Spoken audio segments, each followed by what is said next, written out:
You're listening to the Second Look podcast, where we take a closer look at what we're learning each Sunday at Connection Church to help you grow in your walk with Christ. Here are your hosts, Pastor Joe Terreri and Pastor Dan DeRochers. Welcome to the Second Look. My name is Dan. And I'm Joe. And we're here talking about what really matters. But first, something that doesn't really matter. Hey, Joe.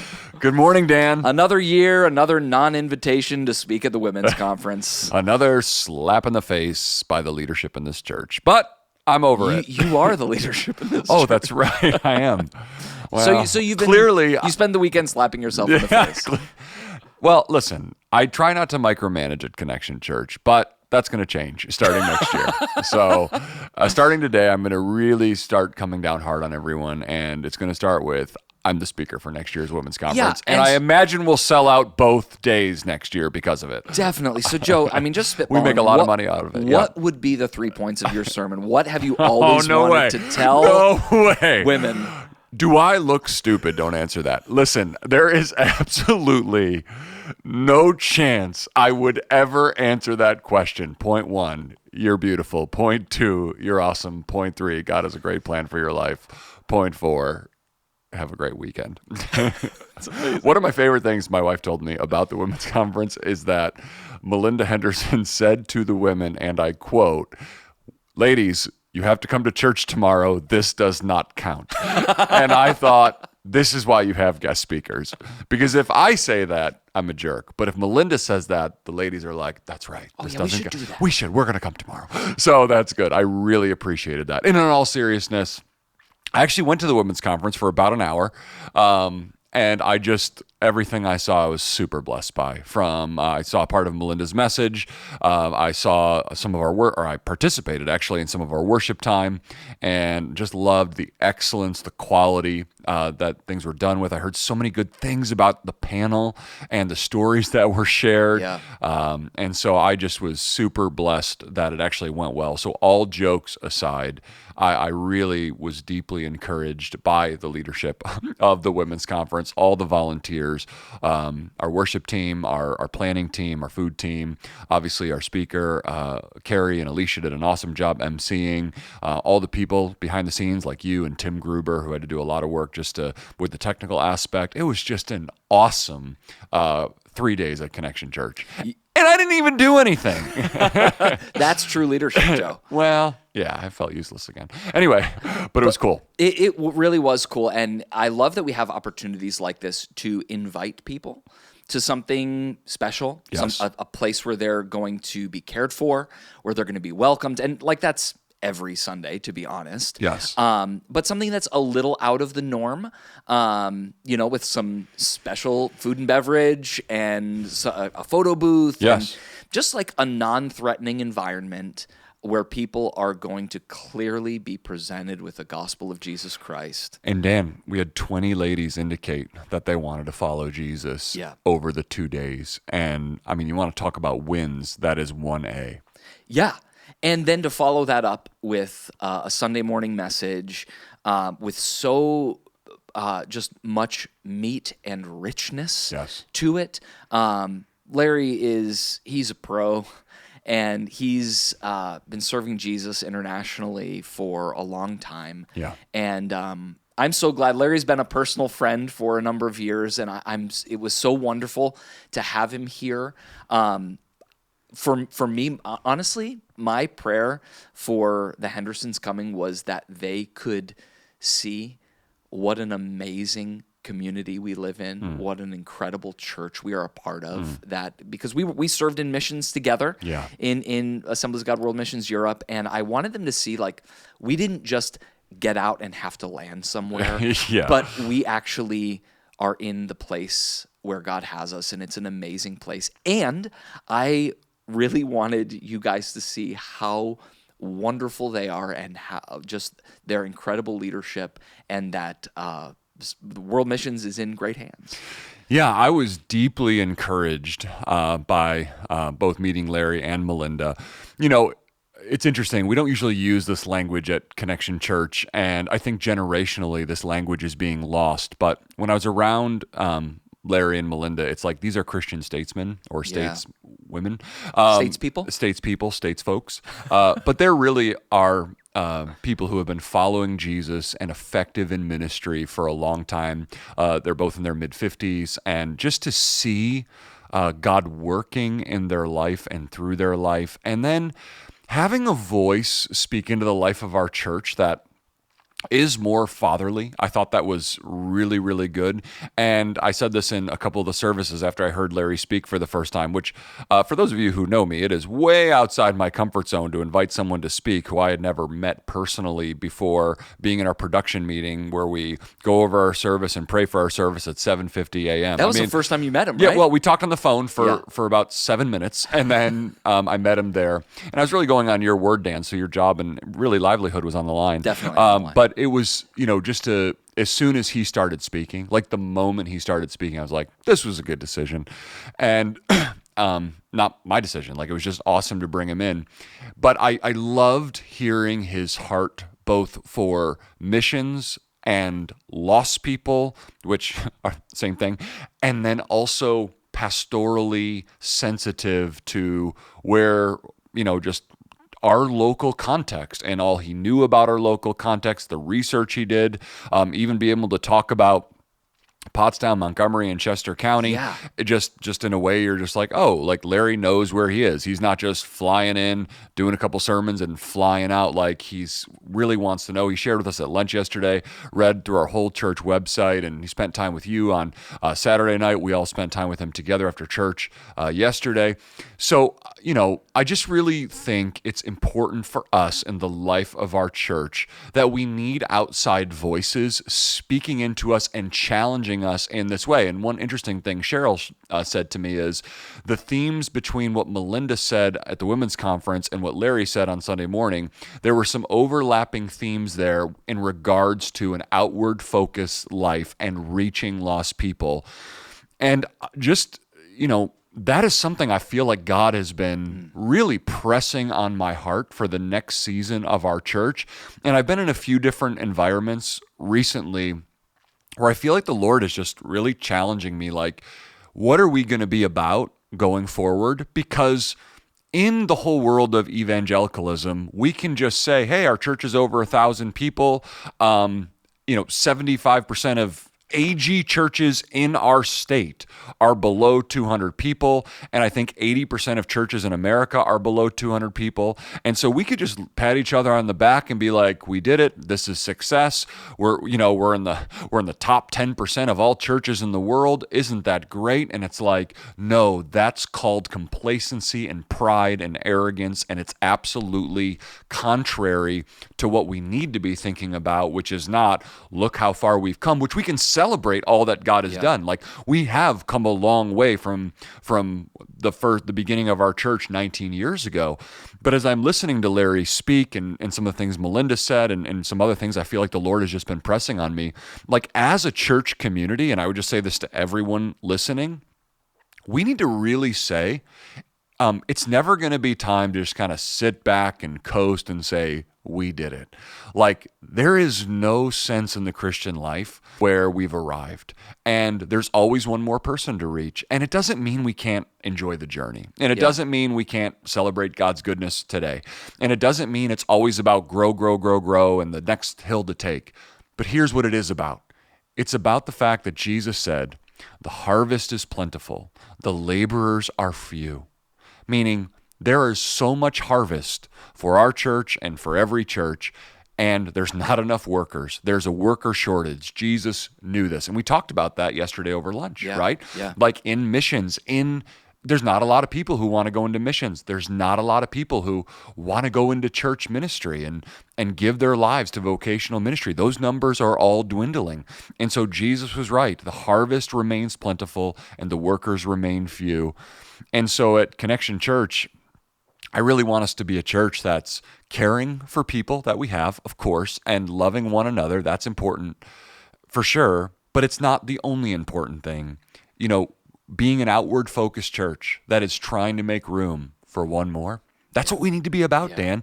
And I think that was the thrust of Larry's message and Melinda's message over the weekend. And I don't say this in like a critique kind of way, but our church needs that. We Yeah. need to constantly be hearing that, because what's the natural impulse of our life? To turn inward, to Yeah. make it about us. I see it in myself, Dan. So I'm not judging anyone. I'm just saying, like, I see that impulse to be like coasty or like, let's settle down. And as a leader, I'm like, no, like, we can't do that. We need to continue to keep our eyes on Christ and follow him. And what is Jesus doing? He has come to seek and save the lost. Yeah, I one thing that I love what Larry said, we're not afraid of failure, we're afraid of success in the wrong thing. Oh my gosh, that was powerful. And I think a church our size, our age, this is the moment where we can casually turn inside and come up with another program, another ministry, Right. another thing that on the outside or from the inside, it's like, yeah, we're taking care of our people. We're serving a need that's here. Right. And one by one, you get to the moment where you're more of a club. Right. You're a Christocentric club. Right. Right? But how easy is it for us to do good things, but not the most important thing? Right, like we're kind of like doing a lot of things adjacent to the mission, Yeah. but not the mission. Yeah. And so I think that's a really good point, and I think this is the pull of the pull of every church is to turn inward. Like, let's make it about us. Like, this is the music I like. This is the preaching I like. I'd like these services to do this. I want to do that. Wouldn't it be great if we had a women's ministry? Wouldn't it be great if we had a men's ministry? Wouldn't it be great if we did this or we did that? And it's like, listen, it's like, and I'm not saying I'm against any of those things or we're not going to do any of those things. Here's what I'm saying. It's easy to look at your church and say, how can this place serve me? What in my life is missing so that Connection Church can serve me, or whatever church you go to? And I actually think, yes, we are the people of God. Yes, we are the community of faith. But we are also people on a mission. And, you know, you think about the Apostle Paul. What did the Apostle Paul say to the churches? He said, follow me as I follow Christ. And so I was really reflecting on that over the weekend, because Paul is saying, like, what did Paul do in his following of Jesus? He was planting churches. He was concerned about becoming what he needed to become so that he could reach many. 1 Corinthians 9, you could read about Paul's missionary strategy. Paul laid down his life for the mission of Jesus, and he says to us, follow me as I follow Christ. And so as God's people, we need to understand that if we're going to follow Jesus, there is a missional thrust in that needs to be a part of our life. And I want to balance what I'm saying. There's still laundry to do. Yeah. There's still dinners to make. There's still jobs to work. There's still vacations to take. There's still children to raise. There's still college to pay for. Like, we have, there's lots of things we have, there's still little league games that we're going to be at. But I think Larry's point was everyone should become a missionary. That wasn't his point, and Right. move overseas. His point was eternity matters. Like, people matter. Everyone is going to spend eternity somewhere. And so as God's people, I would say in our daily lives, and of course, I do think God is going to call some to missions, and he is going to call some to ministry. But in our daily lives, we need to be looking and prayerfully aware of opportunities where the Holy Spirit is showing us that we are to influence people for Christ. And here's the great news. You don't need to move overseas to have that mindset. I want to talk a little bit more about what you mentioned a moment ago and connect it to Larry's story about Fossil. And, one conversation Larry and I had between the second and third service was like about our kids and the next generation. And, you just mentioned that there are fewer and fewer people kind of willing to go into ministry, willing to go into missions. That's a calling. It's a major decision. It's a Right. different life, right? Right. And, as Christians, we dedicate our kids to the Lord. That was good. We dedicate our kids to the Lord. But are we ready for the moment when Olivia Yep. comes to you and says, Mom, Dad, God's calling me to Afghanistan. Like, am I ready? Like, dedicated Paisley. We dedicated Piper in Croatia with Larry and Melinda. And like, am I ready for the moment that Piper says, like, Dad, I'm called to Chile or whatever, or to live among homeless populations in Skid Row. Like, are we actually ready for that? I think that's a powerful question. And, you know, I'll use this analogy. You know how like sports teams sometimes their kind of slogan for the year becomes "Why not us?" Yeah. And so, you know, like, why can't we win the championship? Like, why can't it be this group of people? And you know, their signs and the Because stand. you're not good enough. Right. Well, no, but it's really the underdogs that begin to say that. Like, why not us? Why not us? And I think as parents, and I think with our own lives, we need to ask two questions. Why not me? Why not my kids? And sometimes we have dreams and aspirations for our kids that we, like, the American dream seems to be, I want to get a good job so I can provide for my family, send my kids to a good school where they can get a good education, get into a good college so that they can graduate from college and get a good job, and they can get married, and they can have kids, and they are able to send them to a good school so they could have a good education and get into a good college so that they could have good jobs. It's like, you see, like, what we're all, like, how easy it is to say, like, the goal of life is this cycle of well-educated, well-financed, so that the next generation can be well-educated and well-financed, and this is what we want for our children. And I would say, is that bad? No. No, but it's like, so what? It's like, exactly. So what? It's like, so, and we want to be so clear. God is not called, I would never say to my kids, you should go into missions. Right.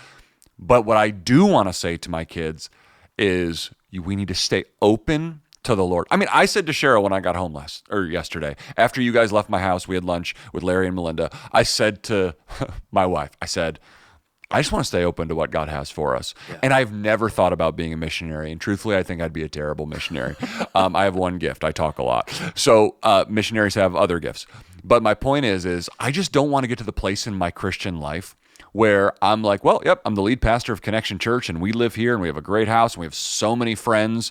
And, you know, you get to this place where you're like, you know, I make a good living, and this is wonderful, and I'm comfortable. And it's like, none of those things are bad. Yeah. I'm just saying, on a personal level, I walked away from yesterday's message and I said, am I doing enough? And it wasn't guilt, and it wasn't shame, and it wasn't woe is me. It's also not like, am I spending enough hours No, doing the thing, right? No, it was really just a sense in my own heart. And I'm saying this publicly. Maybe this is not a good idea, but I'm just saying in my own heart, like, God, my life is yours. And listen, I think being the lead pastor of Connection Church is one of the greatest joys in my whole life. And I don't want to stop. I just want to be so clear about that. But I want to keep my life open. Yeah. And I want all our staff to keep their lives open. And I want everyone at Connection Church to leave their lives open, because Larry said something, I've heard this 100 times, but just because I've heard it, I don't think everyone's heard it. The measure of a church is not its seating capacity, but its sending capacity. Yeah. And I want to be so clear. We want to get more space at Connection Church. We want to open up more seats. We want to reach more people. To stay on mission. Yeah, to stay on mission. But we also want to be good at sending. And I don't know, I didn't stay for the third service because I was getting our house ready to have Larry and Melinda over. But Larry said at the beginning of the 10 o'clock service, he didn't say it in the 8:30, but he said, I really believe that God has sons and daughters from Connection Church and for the mission field. Yeah. And listen, like, I want to stay open with my own kids. Yeah. I want to stay open with my own life. And I would just encourage everyone listening, like, make sure your dreams for your kids aren't white picket fences and fat 401ks. Yeah. Because guess what? Eternity matters. And what really matters is people, how we live our lives, and eternity. And again, we are not down on homes, money, and good jobs. Not at all. Please hear the nuance of what we're saying. Keep your hands and your life open to what God may want to do through you. And in the meantime, in the routine, in the daily ins and outs of your life, stay open to what God wants to do in you and through you.